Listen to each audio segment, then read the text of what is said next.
Good morning guys! Ito yung Lola Makulit nagbabalik. Bago kayo mag-workout, mag-breakfast muna kayo. Ito ang ating breakfast, yogurt. Nababasa mo ba yan? Fitline. Charot, kahit anong yogurt, pwede. And then, ito rin ang ginagamit ko to boost your immunity system. Okay?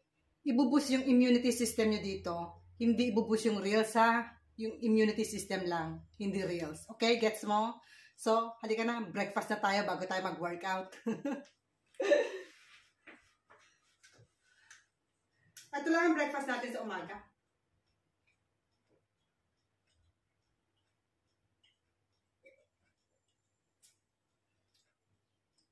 Maganda to sa katawan, maganda sa ating regulatory system. Yung ating tawag dito, it's only the immunity system. Ito lang ibubus kayo. Hindi yung pagpunta sa CR. Kasi meron ding actually made for going to CR. Meron din nun. But because regular naman ako nagpupunta, hindi na kinakailangan i-force. So, hindi ko na need yun. Ang kinakailangan ko na lang is i-boost ang aking immunity system. Hindi ang reels. Tapos ito, yogurt lang. Siyempre, hindi ko naman sasayangin yan. Didilaan ko yan. Nakalagay dito, Fitliners. Pero kahit ano yogurt, pwede. Lahat naman ng yogurt maganda sa katawan. Promise.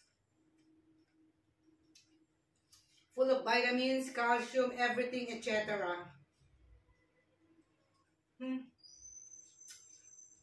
Bagay lang nakalagay sa vitamin, etc. Understood na yun, nandun na lahat.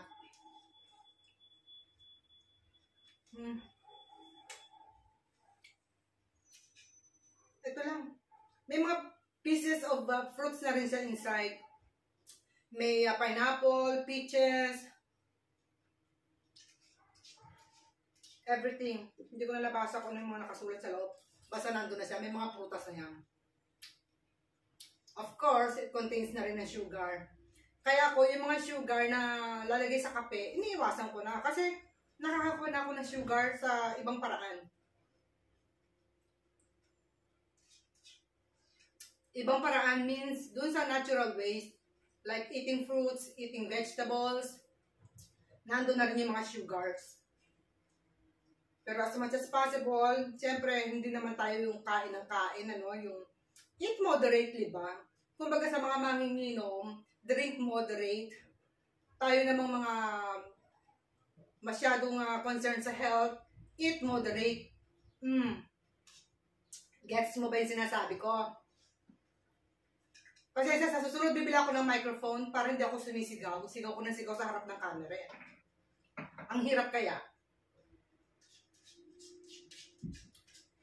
Ayaw nga pala, i-reveal ko nga pa rin ating earnings dito sa ating Instagram ads at saka sa ads on Reels.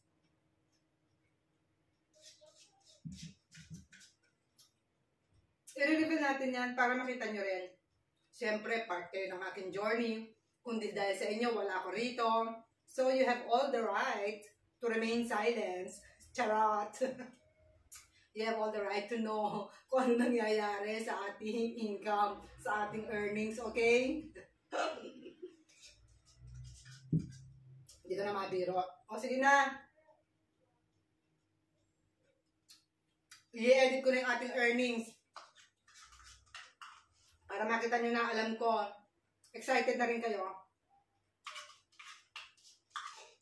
Today is 1 month na akong monetize sa ads on Reels. And then after 8 days, monetize naman tayo sa Instagram ads. So yung ads on Reels lang ipapakita ko ha. After 8 months, 8 days. Nasobrahan tayo sa yogurt. After 8 days, ang i-reveal ko naman yung sa Instagram ads. Kasi na-monetize tayo nun, that was August 13. So September 13 ko naman i-reveal, okay? Every month yung gagawin ko, hindi yung every 28 days. Dahil yun ang natatandaan ko nung ma-monetize ako yan. Bus na. So, go rin tayo sa exercise, okay? Bye for now.